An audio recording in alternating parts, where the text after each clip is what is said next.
MP board कक्षा छठी वाले सभी बच्चों का यहाँ पर हिंदी विषय का पूरा पेपर मिल चुका है। जो आपको परीक्षा में दिया जाएगा वो पूरा का पूरा पेपर आ गया है। प्यारे विद्यार्थियों, ध्यान से इस क्वेश्चन पेपर को आप देख लीजिए और मैं आपसे कह रहा हूँ कि इस क्वेश्चन पेपर का रट्टा मार लीजिए, क्योंकि ये 9 मार्च का पूरा पेपर है। जो असली क्वेश्चन पेपर है जो आपको परीक्षा में दिया जाएगा वही क्वेश्चन पेपर परीक्षा के लिए आ चुका है। जितने बच्चे वीडियो को देख रहे हैं तो प्यारे विद्यार्थियों, आप जानते हैं कि आपकी परीक्षा में एक भी दिन की छुट्टी आपको नहीं दी है, तो आपको सभी विषय के पेपर भी हमारे यहाँ पर मिल जाएंगे। तो सभी बच्चे एक साथ, जितने विद्यार्थी वीडियो को देख रहे हैं, चैनल को सब्सक्राइब करके ही रखना है। अगर आपको पेपर चाहिए तो विद्यार्थियों सभी चैनल को सब्सक्राइब करके रखें, क्योंकि पेपर में सभी विषय के बता रहा हूँ। देख सकते हैं आपकी स्क्रीन के सामने पहला क्वेश्चन है। सबसे पहले मेन बात यहाँ पर सुनिएगा। पेपर जो रहेगा आपका 2.5 घंटे का समय आपको दिया जाएगा। पूर्णांक जो रहेगा 60 नंबर का पेपर रहेगा, ये भी आपको ध्यान रखना है। क्वेश्चन आपकी परीक्षा में आएगा, ध्यान से देखें, अच्छे से याद कर लें, क्योंकि ये पूरा का पूरा पेपर है। मनुष्य की जीवन की सफलता में बाधक क्या है? प्यारे विद्यार्थियों, मनुष्य के जीवन में सफलता में बाधक क्या होता है? तो यहाँ पर ऑप्शन दिए गए हैं, त्याग, तपस्या, अहंकार या फिर दृढ़ संकल्प। यहाँ पर आपका सही आंसर क्या हो जाएगा? अहंकार जो होता है मनुष्य की सफलता में बाधक होता है, तो यहाँ पर आपको लिखना है अहंकार विल बी करेक्ट आंसर। उपवास किस तत्व की प्राप्ति का मुख्य साधन है? प्रश्न पूछा गया है कि जो उपवास है किस तत्व की प्राप्ति का मुख्य साधन है? आकाश तत्व, वायु तत्व, जल तत्व या फिर अग्नि तत्व। प्यारे विद्यार्थियों, यहाँ पर आपको आकाश तत्व जो दिया गया है वो सही और सटीक आंसर के रूप में लिखना है। यहाँ पर हमारा आंसर क्या हो जाएगा? आकाश तत्व। तो आकाश तत्व आप यहाँ पर सही और सटीक लिखेंगे। अगला प्रश्न आएगा, संगीत शिरोमणि किसे कहा गया है? प्रश्न है तानसेन को, स्वामी हरिदास को, भगवान श्री राम को या फिर भगवान श्री कृष्ण को। तो यहाँ पर आपका सही आंसर क्या होगा? संगीत शिरोमणि किसे कहा गया है? तो यहाँ पर लिखना है स्वामी तानसेन या स्वामी हरिदास। तो इसमें आपको स्वामी हरिदास बताकर आना है। स्वामी हरिदास को संगीत शिरोमणि कहा गया है, तो यहाँ पर आपको लिखना है स्वामी हरिदास। इसके बाद में अगला प्रश्न आएगा, ध्यान से देख लीजिए, अच्छे से याद कर लीजिए पूरा का पूरा पेपर। अगला प्रश्न परीक्षा में आएगा, ध्यान से देखें। मीराबाई ने छाछ की तुलना किससे की है? प्रश्न छप चुका है, आ चुका है। संसार से, संपत्ति से, मोती से या परिवार से? तो मीराबाई जो है छाछ की जो तुलना है वो संसार से करती हैं, तो यहाँ पर आप लिखेंगे संसार। सामान्य रूप से पत्र के कितने अंग होते हैं? तो प्यारे विद्यार्थियों, सामान्य रूप से पत्र के 5 अंग होते हैं, तो यहाँ पर आपको 5 अंग लिखना है, जो कि सही और सटीक आंसर हमारा हो जाएगा। इसके बाद अगला प्रश्न देखिएगा आपकी स्क्रीन के सामने, जो कि आप देख सकते हैं और आप यहाँ पर पढ़ सकते हैं। ठीक है, तो जल्दी से सभी बच्चे एक बार वीडियो को लाइक कर दीजिए और चैनल पर नए हैं तो चैनल को सब्सक्राइब करके रखना है। आप अपने मित्र को पत्र लिखेंगे, तो किस प्रकार का पत्र लिखेंगे? तो यहाँ पर आपको लिखना है अनौपचारिक पत्र। कौन सा पत्र होगा? तो यहाँ पर लिखना है अनौपचारिक। अनौपचारिक लिख कर आना है। कुसंग शब्द का विलोम शब्द क्या होता है? तो कुसंग का विलोम शब्द हो जाएगा प्यारे विद्यार्थियों इसमें सुसंग। क्या लिखना है? सुसंग कुसंग का विलोम शब्द है। सूर्य ताप और प्रकाश के अलावा भी प्रदान करता है। प्यारे विद्यार्थियों, क्वेश्चन क्या है? जो सूर्य है वो ताप के अलावा क्या प्रदान करता है? तो आपको ध्यान रखना है विटामिन डी भी प्रदान करता है। तो यहाँ पर क्या लिखना है? Vitamin D, vitamin D. मधुर संगीत में विशेषण क्या है? तो जो संगीत मधुर, मधुर जो है वो क्या होगा? विशेषण होगा, क्योंकि यहाँ पर मधुर जो है विशेषण है। वीर की पतवारों में से सिंधु पार करते हैं, तो वीर की पतवारों में सिंधु क्या देखिएगा, वीर प्राणों की पतवारों से सिंधु पार करते हैं, तो यहाँ पर आपको क्या लिखना है? प्राणों की पतवारों का लिखना है। क्या लिखना है? प्राणों की लिखना है। तो जल्दी से जल्दी क्या करेंगे? स्क्रीनशॉट ले लेंगे, अच्छे से याद कर लेंगे, क्योंकि पूरा का पूरा पेपर बता रहा हूँ। सभी बच्चों को ये 2 नंबर में प्रश्न आएंगे, छाप लो, रट लो, याद कर लो।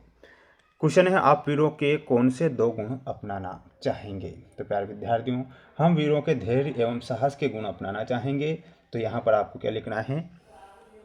लिखना है आपको धैर्य और साहस। 2 नंबर में आएगा धैर्य और साहस, आप यहाँ पर सही और सटीक लिखेंगे। नभचर और थलचर में कोई अंतर लिखिए। प्यारे विद्यार्थियों, नभचर और थलचर में आपसे अंतर पूछा जाएगा। तो पानी में रहने वाले जो जंतु होते हैं नभचर, देखिएगा नभचर और थलचर में आकाश में विचरण करने वाले जीवों को नभचर कहते हैं। जो आकाश में विचरण करते हैं, आकाश में विचरण करने वाले तो क्या होते हैं, नभचर होते हैं, नभचर। ठीक है, एक पॉइंट तो ये हो गया। अब देखिएगा दूसरा पॉइंट था हमारा कि थलचर किसे कहते हैं, पृथ्वी पर विचरण करने वाले, यानी कि पृथ्वी पर रहने वाले थलचर कहलाते हैं ना। तो ये आप दोनों लिखेंगे।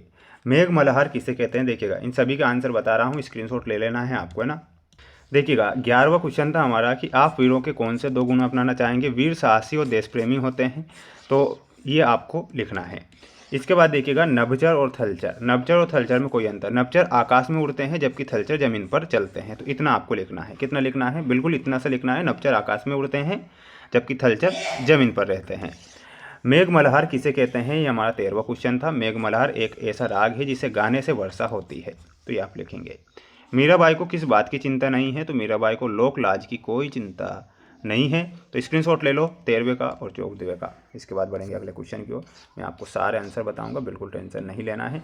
देखिएगा मेहमान के घर आने पर हम क्या छुपाने का प्रयास करते हैं। अभिमान शब्द में कौन सा उपसर्ग है, तो अभिमान शब्द में तो आपको लिखना है अभि उपसर्ग है। मेहमान के घर आने पर हम क्या छुपाते हैं, तो हम टूटी खाट और उसके बाद में फटे कपड़े, है ना। तो ये सारी चीज़ें छुपाने का प्रयास करते हैं। तो ये लिख कर आना है। अगला क्वेश्चन देखिएगा, ये आपके 3 नंबर वाले क्वेश्चन आएंगे परीक्षा में, ध्यान से देख लीजिए। देखिएगा 17, 18, 19, 20, 21, 22। अब इनके मैं आंसर बताऊंगा, स्क्रीनशॉट तुरंत ले लेना है। देखिएगा 17वां क्वेश्चन हमारा था कि मीराबाई श्री कृष्ण की भक्ति में किस तरह लीन हो गई थी। तो लिखना है मीराबाई ने श्री कृष्ण को अपना प्रियतम और पति मान लिया था और वे अपने प्रेम और भक्ति में पूरी तरह लीन हो गई थी। इतना आपको लिखना है, ज़्यादा नहीं लिखना है, इतना ही लिख कर आना है। ठीक है, स्क्रीनशॉट ले लो जल्दी से, इतना आपको लिख देना है। ये 17वां का आंसर था। 18वें का आंसर देख लो माय डियर फ्रेंड्स। आप अपने मित्र से कैसा व्यवहार की अपेक्षा रखेंगे, तो मैं अपने मित्र से ईमानदारी, विश्वास, समर्थन और सम्मान जैसे व्यवहार की अपेक्षा रखता हूँ। तो इतना आपको लिखना है। बिल्कुल ये 3 नंबर मिल जाएंगे आपको इतना लिखोगे तो। स्क्रीनशॉट तुरंत ले लेना है, समय कम है। तानसेन और स्वामी हरिदास के गायन में अंतर। तो तानसेन दरबारी संगीतकार थे जबकि स्वामी हरिदास संत और आध्यात्मिक गुरु थे, और यही उनके गायन का मुख्य अंतर है। तो इतना आपको लिखना है। ठीक है, सभी बच्चे इतना लिखेंगे, ज़्यादा नहीं लिखेंगे, 3 नंबर मिल जाएंगे आपको। अगला देखिएगा 20वां क्वेश्चन था, आप वायु तत्व को प्रदूषित होने से कैसे बचाएंगे। तो इसमें लिखना है वायु प्रदूषण को कम करने के लिए सार्वजनिक परिवहन का उपयोग करके, वृक्षारोपण करके और ऊर्जा की खपत को कम करके बचाया जा सकता है। तो इतना आपको लिखना है। ठीक है, तो ये 20वें का आंसर है। स्क्रीनशॉट तुरंत ले लेना है। ये 21वां देख लो। अनुप्रास अलंकार की परिभाषा लिखिए। जब किसी काव्य में एक ही वर्ण की आवृत्ति बार बार होती है तो उसे अनुप्रास अलंकार कहते हैं। उदाहरण, चारु चंद्र की चंचल किरणें, चा वर्ण की आवृत्ति हुई है, इस प्रकार। 22वां क्वेश्चन का आंसर देख लो। संज्ञा किसे कहते हैं, परिभाषा लिखिए। संज्ञा उस शब्द को कहते हैं जिससे किसी व्यक्ति, वस्तु, स्थान, भाव या अवस्था के नाम का बोध होता है। उदाहरण के रूप में लिखना है आपको ये, व्यक्ति राम मोहन, वस्तु किताब कलम, स्थान दिल्ली स्कूल, भाव ईमानदारी बचपन। तो ये आपको संज्ञा के बारे में लिखना है। ठीक है, तो ये आपके 3 नंबर वाले क्वेश्चन। 5 नंबर वाले क्वेश्चन देख लीजिए आपकी स्क्रीन के सामने। 5 नंबर वाले क्वेश्चन है। 23वें 24वें का आंसर बता रहा हूँ, पढ़ लीजिए एक बार, सभी बच्चे पढ़ लीजिएगा। देखिएगा क्वेश्चन हमारा था यहाँ पर कि विजय गान कविता में कवि किन किन को आपस में टकराने की बात कर रहा है। तो कवि समुद्र को हिमालय से, धरती को आकाश से और चांद को सूरज से टकराने की बात कर रहा है। तो इतना लिखना है। ठीक है, अगला देख लीजिए। ये क्वेश्चन आपका 24वां क्वेश्चन है, 5 नंबर का। सर्वनाम की परिभाषा। उदाहरण सहित सर्वनाम वे शब्द हैं जो संज्ञा के स्थान पर प्रयोग किए जाते हैं। मैं, तुम, वह, हम, आप, उसका आदि। ये आपको सर्वनाम की परिभाषा लिखना है उदाहरण सहित। ठीक है, तो ये क्वेश्चन थे। इसके बाद ये क्वेश्चन देख लीजिए। और सभी बच्चों को मैं कहना चाहूँगा कि जो क्वेश्चन बता रहा हूँ इन्हें याद करके जाना है। चैनल पर 2 सेट पेपर डाल दिए हैं मोस्ट। ये अगला सेट पेपर था, तो 3 सेट पेपर हो गए ABC।